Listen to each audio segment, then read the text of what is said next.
Welcome to Burnout Business and Body, the podcast that inspires you to take care of yourself and your life in 3 powerful ways. Hi, I'm Nicole Lawton, your burnout coach, here to help you slow down, reconnect, and rediscover the peace that lives beneath the pressure. And I'm Belinda Smith, your business coach, here to show you how to grow a business that supports your life and your team, that builds cohesion and leads to greater connections and healthy profit. And I'm Sabina, your body coach. I teach you strategies and shortcuts to work with your body instead of against it. So you can not only get more done in less time, but it will optimize your energy and performance from the inside out. So, Belinda, what has brought you here? What was the moment that you realized that great leaders aren't born, that they are built?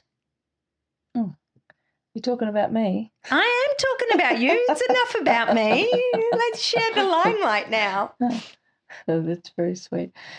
Leaders aren't born. Well, how I know that is I certainly was not born with a leadership spoon.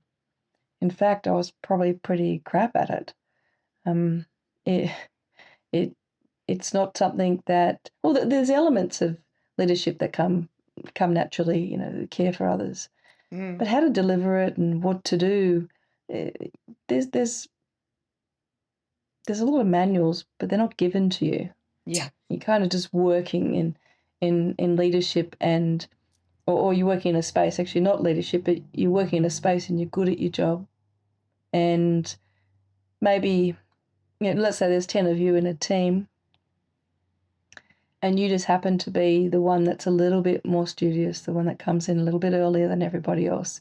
So the leader thinks that you're a little bit better and they give you a managerial job. You're promoted. And you might be the best in sales or the best at what you're doing. And that's what happened. I was pretty good at selling quite naturally. That was the natural gift I felt. And I was pretty good in sales, so I was promoted into a managerial position. And everyone was older than me, the whole crew. And the leader, the boss that I'm learning from, is saying, this is what's got to happen in the day. And I said, well, what if they don't do it? And he said, you just tell them.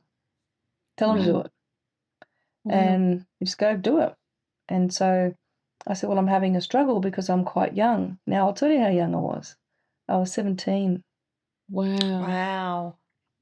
How old and were I they, went, Linda? Scale 35 to 60. Yeah, right. My goodness. And you're a leader at 17. Yeah, and I'm like, look at you go, running girl. around. Well, you say that, but I was a ravenous salesperson. I realised if I could sell more, I'd make more. And I didn't come from a background where I had a choice. We had to make money, and so I was on a commission-based situation. So the more I sold, the more money I made, and it came out as me doing that and staying back and getting all my paperwork done because then I could be ready to sell again in the morning. Yeah. And so I just thought that's how it would be, and the team weren't doing what they were supposed to do. And so I went to my boss and I said, then they're just not doing it. What do I do? And the boss walked in and said, Belinda's the boss. You do what she says or you're fired. Wow. And then they started doing what I said. And I'm like, oh, okay. So that seems like what you've got to do, because they started doing it. But then I realised they didn't care for me, or they weren't feeling connected to me at all. They looked at me as the difficult person. Yeah. And I was fixing up all their errors and running around. It didn't matter what I did. But back to your question when you talked about how we're built, is I had to learn that. I had to learn that it's not the way. I think if you said to me when I was a young person, this is the things that you've got to get the team to do, off you go, without any leadership training. This is the challenge that I saw over and over and over again. And so people were promoted, and I was promoted again. And I had a franchise, in my early 20s, and Wow. a team of people again. And I wasn't really sure that I knew what I was doing, but I was learning from the leaders around me. Now, what if they didn't know what they were doing? What if they were just good performers or great salespeople, and they'd been promoted? So I was grabbing all this information from people around me, and then performing. The show must go on, and I feel that it wasn't received as well as it should have been, and I wasn't proud of how I was leading. And so by making the mistakes, you realise, gee, they didn't gel with me, and I'm being super kind, and it's not working. They needed more. People want to be heard. They want to be acknowledged and validated. So I had to build and build and build on that, and recognise what was going wrong, because we didn't have a leadership training platform. And so it was through a lot of errors that I realised I had to build that knowledge and that care for the beautiful people that were working with us. And I feel like I had made a lot of mistakes, but I got better at it. And that didn't work. Let's do that. So sorry. Sorry, but I mean, those mistakes you talk about, they were necessary, right, in order for you to grow, and for you to course correct and tweak it, and then try again, and then tweak it and try again. Sorry. Continue. I just feel like leadership is learned. It's so learned. There's some natural components, because the care and the love that I had for people, it was there. It's just my delivery, and it seemed that how it was is the leader, everyone danced around the leader. And I've learned the opposite. The leader's got to dance around everyone else. Wow. That's what will make it. You have to be beneath them, and this is the building. This is the foundation that I help people with now. So much a part of my why is the lifting of the team. The leader's underneath. Yeah. They're not at the top. But that's not how I learned it. Well, that's not what I learned in the beginning. It's not like, well, you just do what you're told. And even when I was a senior leader in a position, there was a tricky situation came up, and another very senior leader had said, you just tell them. That is it. That's what they've got to do. And I went, wow, it's happening again. I followed instructions, because you're supposed to do that. That's it. You've got to take it on the chin. And it did not help me again. And looking back, I'm like, everything went downhill from there. Again, I had to build trust back with that person, even though I was instructed to do it. No. My why is so much bigger than that. I could never be told to do that again. It just doesn't work. And that's what you teach your clients now, who are in the leadership thing, to role reverse a little bit. And and what's the feedback you're getting now from? Well, I've got one client who has been in business for just under a decade, and has said that they've never felt connected to their team before. Yeah, wow. So that's incredible. Finally got a team incredible. That like good, good person. Very, very, very good person. And running a reasonably successful business, but just learning those things, all of the struggles that I'd had and had learned along the way. I can impart that knowledge and help. And the other day, a situation came up where the team were, tracking really well, and this leader thought the team were quite expendable. They're not doing their job, so we just move away. And I got him to come back to the values that he put in place to the business, and one of them was connection.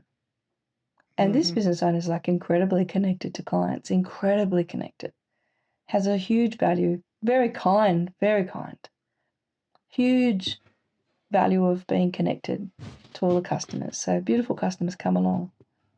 And I said, well, do you feel like you were connected to your team member just then?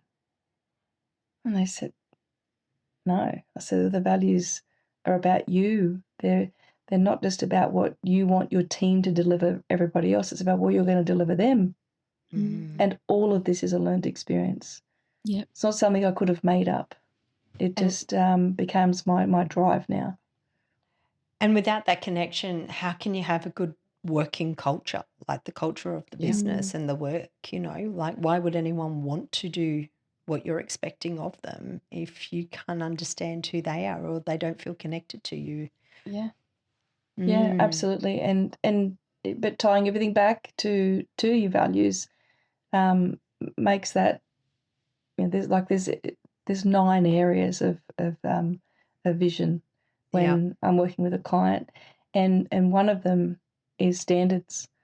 And so the standards in there, business owners quite often think that it's the standards that we want our team to adhere to, but it's the standards that all of us have to adhere to. 100%. Yeah. But I had to learn that too, thinking, I want you all to do that. Well, the leader, it starts with them, and the leader has to go first, take that first step, and do those things. So I do believe that leaders are not born. They're built through learned experiences, and I enjoy sharing that. And at times I would never talk about the mistakes because you feel embarrassed and shy, and then you're in a bit of denial, and then you're kind of encouraged to, sweep it under the carpet and move on. I really, really want people to know that there is a way. If you're not connected to your team, you can learn it. You just have to really, really want it. The best thing that I've actually heard, if I could share, a recent client said to me, I want to be a better leader. And I've got to tell you, if you hear that, send them to me. That is the moment. That is when they are going to scale their business. That is when they are going to grow and really make a difference. Because when they see that the business is the people, that is exactly what it is. It is the people. And that this reactivity and lots about what you ladies talk about with burnout and body is when I walk in and I'm in a stress situation as a leader, my team get all of that. Yes. Well, that's it. You are to lead is a verb. It's a doing word. And if you are not embodying leadership, if you're not embodying what you want to impart, you're not in a position to lead it from that. You can only lead people to where you are already. Yeah, I love that. And so when did it first hit you that a disconnected team costs a business far more than than money? Well, when I wasn't making as much money as I wanted to. So you did have that personal experience yourself. Absolutely. Yeah. Yes, and I recognised for me to get a better business opportunity is that, yes, I had to perform better, but it wasn't just about the sales. It couldn't be. It was certainly all the people. It couldn't be just me. Yes, I could go in there and do very well in sales. It was a strong point. Though if I taught all my team to do the same thing and we're all doing it, we're all having a good time doing it, then the money escalated significantly. And that's scaling, getting your people to learn how to do what you do. Many business owners don't want to give that up. They are very, very good. And I being a good salesperson, I wanted to stay doing that. Oh, look, I got that sale. Yeah. And then I learned the opposite. I have to champion you getting that sale. Come on, I'll just stand behind you. I'm right here. Come on. And then they get it. And it's like, yay. And then, you become the cheerleader. And when they all could do it and they're all selling really well and getting really happy and feeling great, it's that real acknowledgement that they're doing that. So training is so much a part of it. Teaching, imparting your knowledge on your team, giving them your superpower, and then you backing off and allowing them to do that, and you get on with running the business. Yeah. It's hard to step back, though that is exactly what leaders need to do, is they need to step back. And that's where they will they'll monetize a lot more. So that connection point, lifting them up and staying very focused on their needs. And, it's not like, hi, I used to make this mistake. I did this thing on Valentine's Day. Each year I would go and buy red roses for everybody, girls, boys, wouldn't matter. And I sneak in, put it on all their desks and leave a little note from your secret admirer. I put one on my desk and I'd go out and come back in with everybody. Oh, that's nice, that's nice. And I had one too. So who could it have been from? It's, somebody else. And I used to think that was being kind and, giving someone a flutter. And I thought that was part of leadership. And they didn't want the flower. They wanted me. They just wanted time with me to sit down and grow them. So we'd, have a cup of coffee, a cup of tea on Valentine's Day and say, how are you going? How can I support you? Was far more monetizing than that the certain act of kindness. Yeah. And so all the treats and all of the things that I would do, what I thought being kind was was only fairy dust. That kindness was not having that internal love and care for your team. And you've got to find what you love about them and focus on what you love about your team and not focus on what you don't really like, because we all don't like things about each other. Yeah. And so I always have this focus around, is this love language of what I love about you? I focus on that. And then when I'm having a challenge with something you're doing, I focus on what I love so that I'm not hijacked by what I don't. And that's such a common theme, isn't it? Like, we are so good in all areas of our lives, and obviously particularly because we're talking business, but we're so good at telling ourselves what we did wrong or what we are not, rather than also seeing what good we do and what we are. And, right there, like, for a leader, and it's hard, right? Like, it's hard in the workplace when you've got someone who's just disorganized or over attentive, or you got so many different personalities. It's so easy to go, oh, fuck, you're just annoying me. Like, why can't you be like me? Like, just why can't you flow?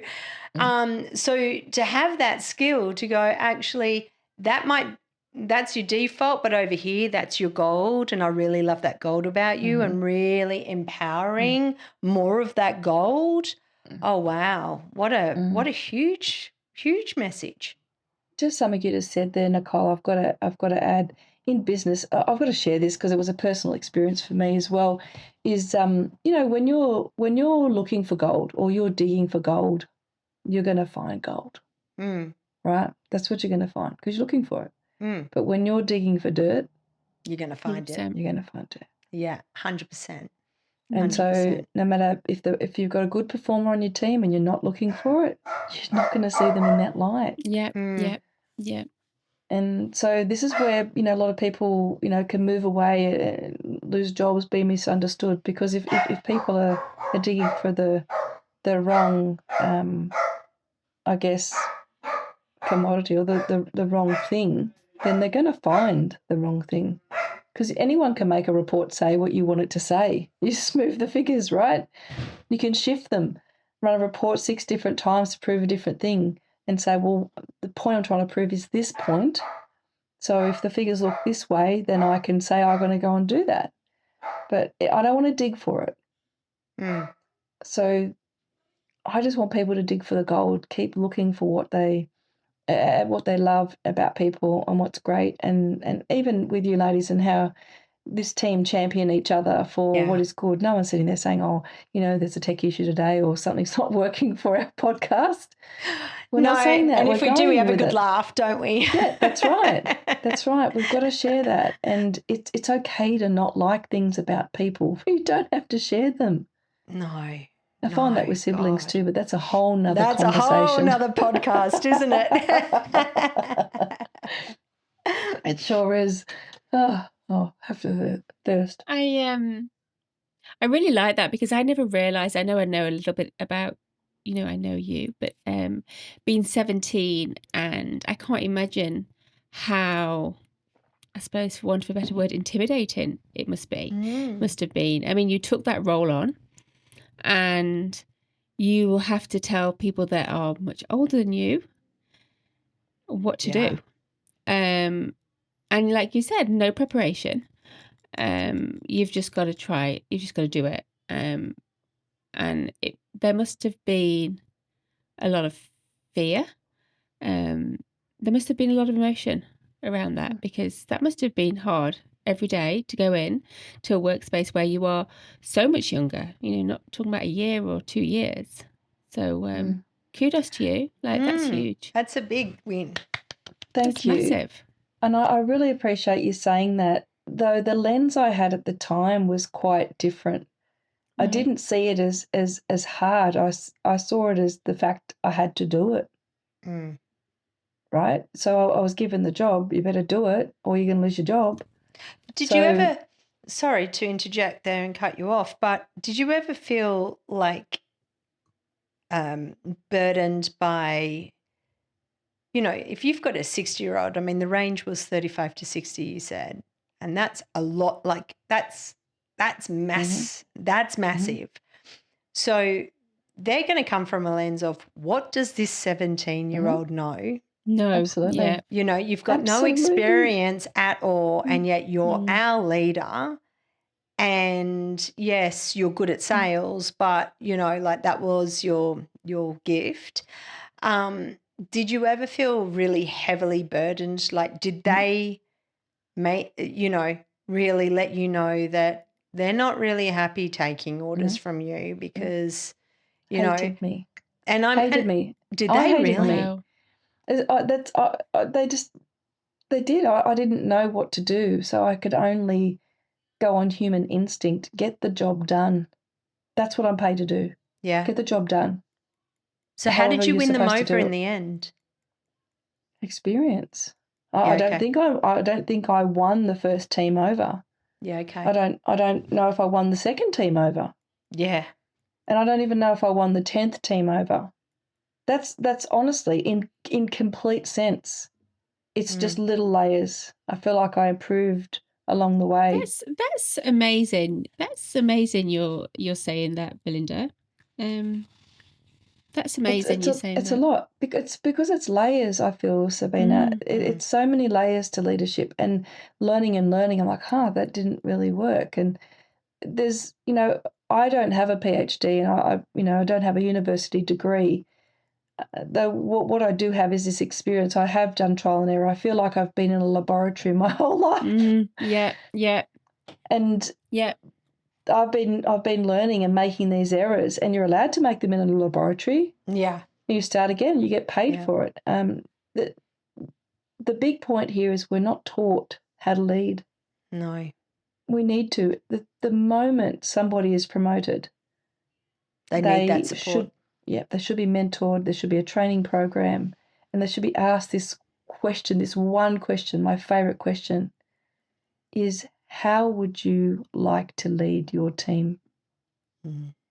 First of all. And then I ask that question of leaders who already have businesses, and they're like, I never really thought about it. Yeah, wow. How would I like to lead that? They just do it. Yeah. It's autopilot. My business is growing, I hire someone. You got to do that, you got to do that. They're not hiring on values, not, having the training to say, these are the layers required. We're just good at what we do, and we go and do it. Yeah. And I didn't like versions of me, and I look back at the mistakes and the pressure I was under as a leader, and I had to make calls sometimes, and you're never going to be popular every time. No. And it's when they say it's lonely being in senior leadership, it can be. Though I found it very, very fulfilling if you filled your cup. You have to fill your own cup. Yeah. You have to believe in your journey and where you're going, and that mistakes are okay. And getting a business coach, I think I was in my the latter part of my 40s, and it really helped me open my eyes as to, tweaking the last bits of where I was going wrong. And when I had that awareness, as someone saying, hey, try this, try that, like a leader saying, I'm looking at you, I'm recognizing this, someone who's trained in that area, I cannot be more thankful for him. His name's Wayne. And Shout he out to really helped Wayne. me. Shout out to Wayne. He was really helpful, and we were together for the best part of a couple of years, and he would just get me to rethink what I was doing. But funnily enough, is the second time that Wayne was in my corner, I knew my future. I knew I wanted to be Wayne. Yeah. I knew I wanted to be a business coach and help people lead and make money. And I do know how to help people make money. And I do know how to help people in the sales area. I do know how to help people in business, but I really know how to help people with their team. And that's where they're going to scale. Yeah. And so I then knew what my future was going to be. So I went off and studied human behavior and how to, coach people and get them to have their own answers. Yeah. And I absolutely knew that would be my hopeful new superpower, is to be able to coach and know business and leadership, put it together and take people on a journey where everyone's happy. The team are going home happy, so therefore their kids are happy, their partners are happy, and they're bringing joy. And we spend so much time at work. You do. And I'd love to correct the errors that I had made in business, but I wouldn't have been able to recognise them. Yeah. I would not have been able to recognise them because I didn't have someone doing that. And I would encourage companies and businesses to have leadership programs that really know what to do. Get that person and go, hey, you're going into a position now. How are you really going to care for this team? How do you want to see that? How do you want them to go home and talk about you? Well, I want them to find me inspiring and helpful and supportive. And it And also, they go, well, that's how I'm going to lead. Yeah, Belinda, it also sounds like the qualities of a good leader is openness and compassion. Yeah. There's so many. From what you're talking about, everything is about like pulling yourself off the pedestal and actually getting in the grit with your team and working out what is it that my team needs.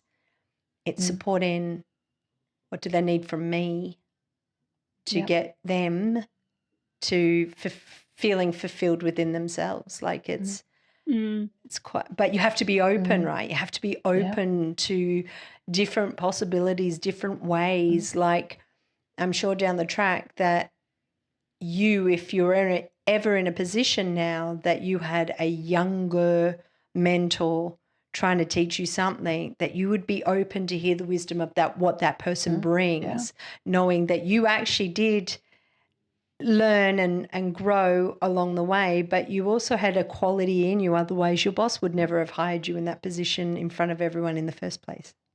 Yeah, and 100%.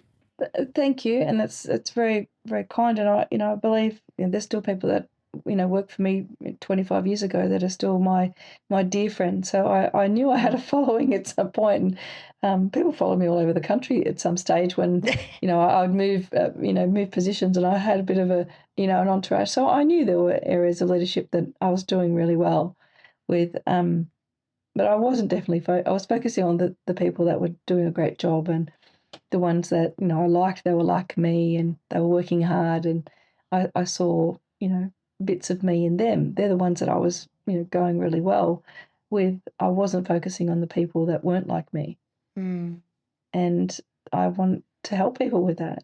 Now I do. I go, hey, what do you love about them? What do you love about them? Don't worry about the quirks. Worry about the the good stuff. And I actually see that juicy good stuff now, and it's like it stands out to me. I want to champion the word. I want to say, hey, that's great. Look at what you're doing there. And some people are overlooked because they're overshadowed by the dirt or the other things around, or the mistakes. And the mistakes could have been that they didn't have the training, but we're not looking at the real sense, the real importance. But yeah, I think connection and openness, certainly trust, vulnerability-based trust. Brené Brown talks about it. The speed of trust, very, very high up on my values. Stephen Covey, my favourite book, The Speed of Trust. It's the number one thing in business. If you trust somebody, you feel safe. You just feel safe. Yeah, you do. And that is really special. Like in this space right now, I feel trusted. I feel safe. Yeah. And it doesn't matter what I say, you're going to support me because of the circle that we're in. That's so good. We cannot underestimate it is beautiful. It is. Yeah. It makes you feel good. I feel, a bit gooey right now. So the journey has been long and corrected and time again, looking at the signs of where we go wrong and where we don't. But hopefully the formula now is a lot better. Still learning, still reading and trying to perfect. Though I feel like I can help more people now with those areas in how to lead. Yeah. Yeah. Well, that's amazing. Wow. That's a wonderful story and a wonderful why. It is. It's a fantastic story. Thank you. Fantastic story. Thanks. I was a baby. Now I'm a bit of a grandma now. You're still a baby, darling. You're only Well, I am ever a as grandma. old as you feel, right? Like, our bodies might be aging, but we're not. Absolutely. Yeah, for sure. And, if I could just say one thing in the circles that you ladies are in, that those times where I was afraid and things weren't going so well, the stresses that we're under, the reactions that I had, and some of the mistakes I had made was my body telling me things, and I did not understand that.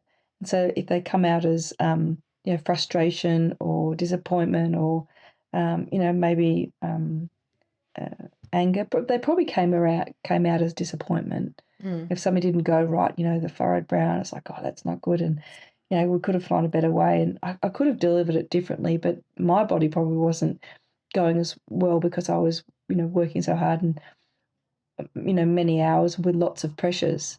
I'm very, very aware that through even the help with you ladies, that self-regulation and that help in your body, when I was more regulated, that is a part of leadership. When I am more regulated, then my team are regulated, my body's regulated.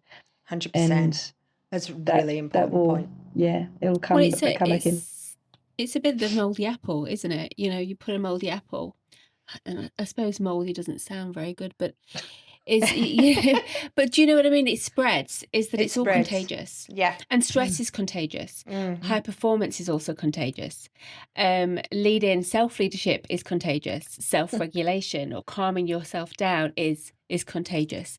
So when leaders see themselves that everything that they're putting out is actually going to have a ripple effect on the people that they are, their teams, then you don't want to be. You want to be. You have to have that pride of place. You have to take pride in how you lead, because whether you like it or not, it's going to affect everybody else around you, and that will affect the organization.